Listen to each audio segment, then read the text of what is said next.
नमस्कार दोस्तों, मैं आपका अपने यूट्यूब चैनल शिवी मोटिवेशनल में हार्दिक स्वागत करता हूं। अगर आपको टॉपिक पसंद आए तो प्लीज़ चैनल को लाइक, फॉलो और सब्सक्राइब जरूर करें। तो दोस्तों, आज का हमारा टॉपिक है आधुनिक परिवेश में सोच। नीता की उम्र यही कोई 20 से 21 है। होने वाली सास ने पूछा, बेटी, तुम्हारे जीवन में प्राथमिकताएं क्या हैं? नीता ने कहा, मेरे लिए रिश्तों का महत्व सबसे अधिक है। परिवार की जरूरत मुझे कितनी है, यह बताना कठिन है। नीता के जवाब से भाभी ससुर जरा सा मुस्कुरा पड़े।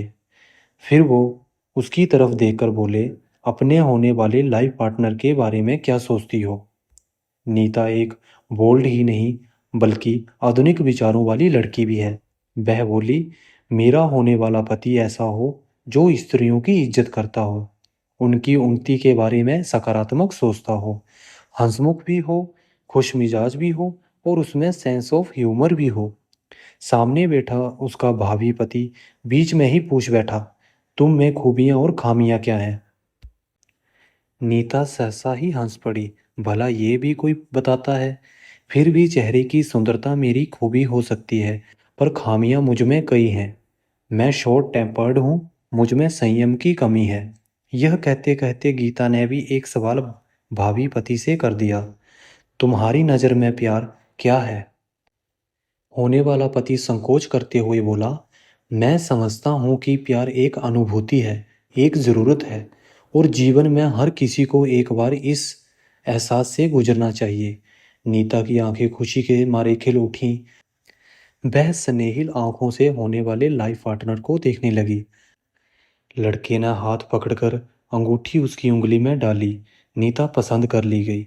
शादी के लिए लड़का लड़की के विचार, सोच, पसंद का मिलना जरूरी ही नहीं, अनिवार्य भी है। जीवन में लड़की लड़का की प्राथमिकताएं क्या हैं, उनकी नज़र में प्यार क्या है और होने वाले लाइफ पार्टनर के बारे में सोच क्या है, एक सफल विवाह के लिए सबसे अधिक आवश्यक है। विवाह स्त्री पुरुष की पूरी जिंदगी को छूता है। विवाह ठीक नहीं हुआ, पति ठीक नहीं मिला या पत्नी ठीक नहीं मिली तो व्यक्ति जीवन में सफलता प्राप्त नहीं कर पाता है। आज सब कुछ बदल गया, पर विवाह तय करने का तरीका वही बाबा आदम जमाने वाला ही है। पेरेंट्स अपनी मनमानी करते हैं। विवाह में वे केवल अपनी इच्छाओं और अनिच्छाओं को ही महत्व देते हैं। लड़का लड़की की भूमिका केवल एक दूसरे को चेहरे मोहरे से ही पसंद नापसंद करने की होती है। यह गलत है। यही कारण है कि विवाह के बाद पति पत्नी के बीच कई तरह की समस्याएं उत्पन्न हो जाती हैं। लड़की की प्राथमिकताएं अलग हैं, लड़के की अलग हैं, तो ऐसे में टकराव जरूरी हो जाता है। लड़की केवल अपने और पति तक ही सीमित रहती है। प्यार के मामले में उसकी सोच लड़के की सोच से अलग होती है और उसकी पसंद नापसंद लड़के से भिन्न होती है। तो विवाह की खुशियों में अड़चनें स्वतः ही आने लगती हैं। वैचारिक भिन्नता ऐसा दोष है जो कालसर्प योग की तरह वैवाहिक जीवन का सुख चैन लूट लेता है। उनमें संवादहीनता आ जाती है और संवादहीनता एक ऐसा अवगुण है जिसके चलते पति पत्नी करीब आ ही नहीं पाते हैं। पति चाहता है कि पत्नी आकर उसे मनाए, उससे प्यार करे, किंतु संवादहीनता ऐसा होने ही नहीं देती है। इसलिए यह आवश्यक है कि लड़का लड़की दोनों के ही जीवन में रिश्तों की अच्छी समझ ही नहीं, अहमियत भी हो। रिश्तों की समझ होती है तो उनमें एक दूसरे के लिए संवेदनाएं भी होती हैं। वैचारिक भिन्नता की स्थिति में भी वह एक दूसरे से बात करना बंद नहीं करते हैं, और जब बातचीत जारी रहती है तो करीब आने की या माफ कर देने की गुंजाइश भी रहती है। विवाह की सबसे बड़ी दुश्मन गहरी खामोशी है। जब दो व्यक्तियों के बीच खामोशी पसर जाती है, तब उन्हें एक दूसरे के प्रति कठोर, संवेदनहीन और क्रूर होने में देर नहीं लगती। खामोशी तो लगभग सभी तरह के संबंधों के लिए खतरनाक है। यह स्थिति अलगाव की पहली पीढ़ी है। स्त्रियों की चाहत या इच्छा होती है कि उनका होने वाला पति महिलाओं के प्रति अच्छी फीलिंग्स रखने वाला हो, तभी वह उनको भी इज्जत दे सकेगा। अधिकांश पुरुषों की सोच औरतों को लेकर सकारात्मक नहीं होती है, और स्त्री के प्रति पुरुष की सोच नकारात्मक होती है, तो वह ऐसे में अपनी पत्नी की उन्नति से जलता है। उसकी हँसी, खुशी, सुख सब ही उसे बुरे लगते हैं। तब ऐसे में विवाह में कलह कलेश का बोलबाला हो जाता है। यही वजह है कि अधिकांश लड़कियां हंसमुख, खुशमिजाज और महिलाओं की इज्जत करने वाले पार्टनर की कामना करती हैं। विवाह को जोड़ने का काम प्यार करता है। स्त्री पुरुष प्यार के सहारे ही विवाह को हसीन बनाने की कामना करते हैं। प्यार वास्तव में ही एक एहसास है। इसे छुआ या देखा नहीं जा सकता। सबसे अधिक प्यार का महत्व विवाह में है। स्त्री पुरुष दोनों वैचारिक स्तर पर अलग अलग हों तो भी प्यार उन्हें संभालता, समझाता तथा नजदीक लाता रहता है। प्यार पुरुष के पास नहीं बल्कि स्त्री के पास होता है। वह प्यार की शुरुआत और अंत होती है।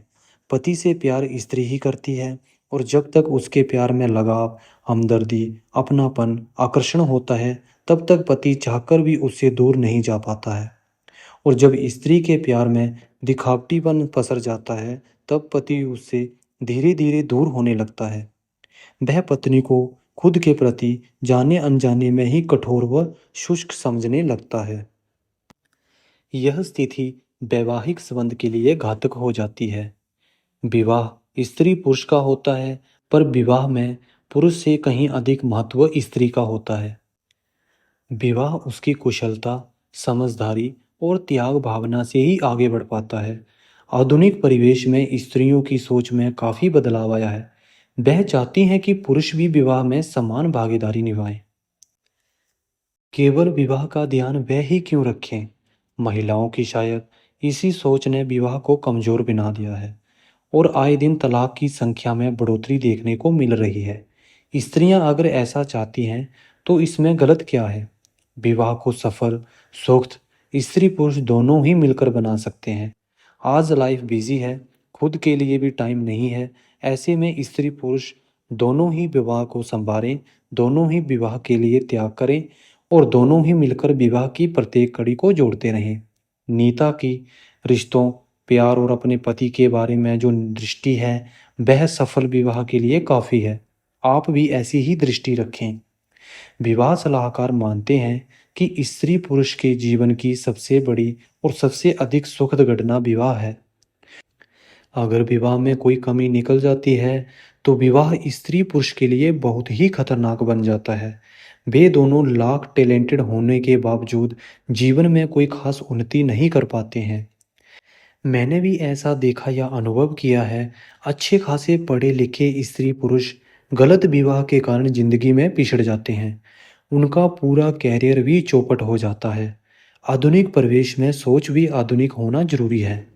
जब तक सोच में नयापन नहीं होगा, वह भी विवाह जैसे संवेदनशाली मामले में सोच सकारात्मक और अच्छी नहीं होगी, तब तक आदमी स्वयं को बदल नहीं सकता है और यदि बदलने की कोशिश करेगा तो भी उसे कोई लाभ नहीं होगा। मैंने ऐसे कई लोगों को देखा है जो कहते नहीं थकते कि क्या बताऊं यार, मैं चाहूं तो कुछ भी कर सकता हूं, लेकिन दिमाग ही फ्रेश नहीं रहता।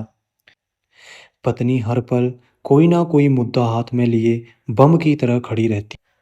मैंने कइयों को विवाह के बाद बनते हुए और बिगड़ते हुए देखा है। बिगड़ने वालों में ऐसे लोग हैं जो बहुत ही समझदार और सुलझे हुए थे और बनने वालों में भी ऐसे लोग हैं जो कभी सुधरने वाले ही नहीं थे। विवाह के बाद वह ऐसे सुधरे कि उनकी ज़िंदगी ही पूरी तरह से बदल गई। तो दोस्तों, आज के टॉपिक में सिर्फ इतना ही। अगर आपको टॉपिक पसंद आया हो तो प्लीज़ चैनल को लाइक, फॉलो और सब्सक्राइब ज़रूर करें। धन्यवाद।